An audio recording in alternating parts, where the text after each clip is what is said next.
Hello bro, మీ పేరు? Bro, నా పేరు రాజా. ఇప్పుడు తెలంగాణలో ఎంపీ ఎలక్షన్స్ వస్తున్నాయి కదా బ్రో, ఈసారి ఏ పార్టీ ఎక్కువ సీట్లు గెలిచే అవకాశం ఉంది బ్రో తెలంగాణలో? ఐ థింక్ 17 పార్లమెంట్ స్థానాలు ఉన్నాయి కాబట్టి ఒక 10 నుంచి 12 పార్లమెంట్ స్థానాలు కాంగ్రెస్ గెలిచే ఛాన్సెస్ ఉన్నాయి. ఒక 4, 5 మేబీ 4, 5, 6 మేబీ బీజేపీ. టీఆర్ఎస్కి మాత్రం ఇంకా జనాల్లో కొంచెం లేదు కాబట్టి 1, 2, 3 అంతే, మ్యాక్సిమం అని చెప్పలేము. అంటే ఈసారి బీజేపీ కానీ చాలా బాగుంది, పుంజుకుంది, కాంగ్రెస్ కన్నా ఎక్కువ సీట్లు బీజేపీనే గెలిచే అవకాశం ఉంది అంటున్నారు. దాని మీద మీ అభిప్రాయం ఏంటి బ్రో? అంటే నాకు తెలిసిన వరకు అయితే రాష్ట్రంలో ప్రాంతీయ పార్టీలు ఉండడం కరెక్ట్. కానీ ఇప్పుడు ఏంటంటే జనాలు ఒకసారి మార్పు చూద్దాము అంటే కేసీఆర్ గారి పరిపాలన 10 సంవత్సరాలు ఉండేసరికి జనాలు ఒకసారి మార్పు చూద్దాం అన్నారు. అండ్ వాళ్ళలో కొంచెం వ్యతిరేకత రావడం వల్ల కాంగ్రెస్ పార్టీని ఓటేశారు. సో నాకు తెలిసిన వరకు అసెంబ్లీ స్థానాల్లో కాంగ్రెస్ పార్టీ ఇంత స్థానాలు గెలిచింది కాబట్టి డెఫినెట్గా పార్లమెంట్లో కూడా అదే గెలిచింది. ఎందుకంటే రాష్ట్ర ప్రభుత్వం అదే గవర్నమెంట్లో ఉంది కదా.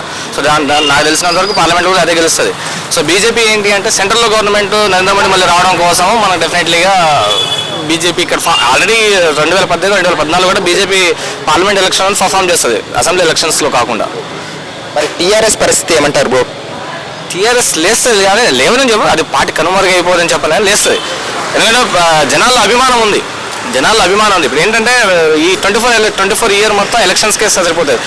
గ్రామ పంచాయతీ కానీ ఎంపీటీసీ, అట్లానే ZPTC, corporations elections, MP elections వాటికే సరిపోతుంది. సో మనం ఇప్పుడే ఈ ప్రభుత్వాన్ని నిందించిన అవసరం లేదు. 1 ఇయర్ ఆగాలి. ఏది చేసినా ఈ ప్రభుత్వం వచ్చి నిందించడం కోసం 1 ఇయర్ ఆగాలి. అంటే ఇప్పుడు టీఆర్ఎస్ పార్టీలో చాలా మంది వేరే పార్టీస్లోకి జంప్ అవుతున్నారు, మారుతున్నారు. అలాగే చూసుకుంటే కవిత గారు అరెస్ట్ కానీ ఇదంతా టీఆర్ఎస్ మీదకి దెబ్బ మీద దెబ్బ పడుతుంది అనుకోవచ్చా? దెబ్బ అనుకోవచ్చు కానీ ఇప్పుడు అధికారంలో ఒక పార్టీ ఉన్నప్పుడు రాష్ట్ర స్థాయి నాయకులు ఏం చేస్తారంటే వాళ్ళ యొక్క ఆస్తుపాస్తులు కాపాడుకోవడానికి కానీ వాళ్ళ యొక్క రాజకీయ భవిష్యత్తు కాపాడుకోవడం కోసం కానీ చేయడం కోసం కానీ డెఫినెట్లీగా వేరే పార్టీలు జంప్ అవ్వడం కామన్, వాళ్ళకి రాజకీయ నాయకులు కామన్. అది అంటే కాంగ్రెస్ ఇప్పుడు 3 నెలలు అవుతుంది అధికారంలోకి వచ్చి, మరి ఆ పార్టీ ఎలా ఉంది బ్రో? వాళ్ళ అభివృద్ధి కానీ లేకుంటే ఏమైనా ఇచ్చిన పథకాలు నెరవేర్చుకోవడం, హామీలు నెరవేర్చడం ఏమైనా జరుగుతుందా లేదా బ్రో? ఫ్రీ గ్యాస్ అనేది ఒకటి స్కీమ్ నాకు నచ్చలేదు. ఎందుకంటే రైతు ఇప్పుడు జనాలు సహజంగా ఊర్లలో ఏంటంటే 1000 రూపీస్ గ్యాస్ అన్నారు, 500 గ్యాస్ అన్నారు. అదే 1000 రూపీస్ హ్యాండ్కి ఇచ్చేసి 500 గ్యాస్ తీసుకొని 500 రైలుకి ఇచ్చేసి కదా, అదే సబ్సిడీ ద్వారా అదంతా కట్ చేసుకొని అక్కడే అయిపోతుంది. 850 దాకా అక్కడే అయిపోతుంది కదా గ్యాస్. అది కరెక్ట్ కాదు. ఫ్రీ బస్ అనేది కూడా కరెక్ట్ కాదు. ఇంకా 2 లక్షల రుణమాఫీ ఇంకా చేయలేదు. అంటే వీళ్ళు ఏంటంటే మెయిన్ స్కీమ్స్ చేయలేదు. జస్ట్ నార్మల్గా అంటే ఇప్పుడు జనాలకి జస్ట్ నార్మల్గా ఇవి ఒక కైండ్స్ అంటే ఈజీ పర్సన్స్ పథకాలు చేసేసారు వీళ్ళు.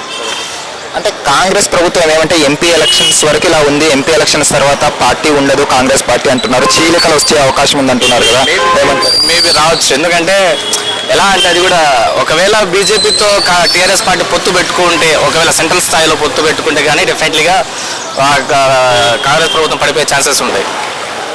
సో మరి ఫైనల్గా ఓవరాల్గా ఏమంటారు ఈసారి హవా ఏ పార్టీది అంటారు ఎంపీ ఎలక్షన్స్లో తెలంగాణలో? ఇంకా తెలంగాణలో వచ్చేసి మాత్రం కాంగ్రెసే, డెఫినెట్లీగా కాంగ్రెసే.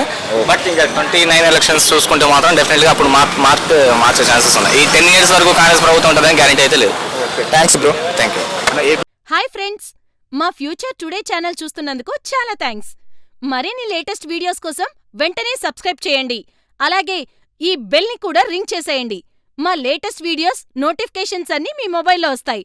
మా వీడియోస్ మీకు నచ్చితే లైక్ చేయండి, షేర్ చేయండి, నచ్చకపోతే కామెంట్ చేయండి.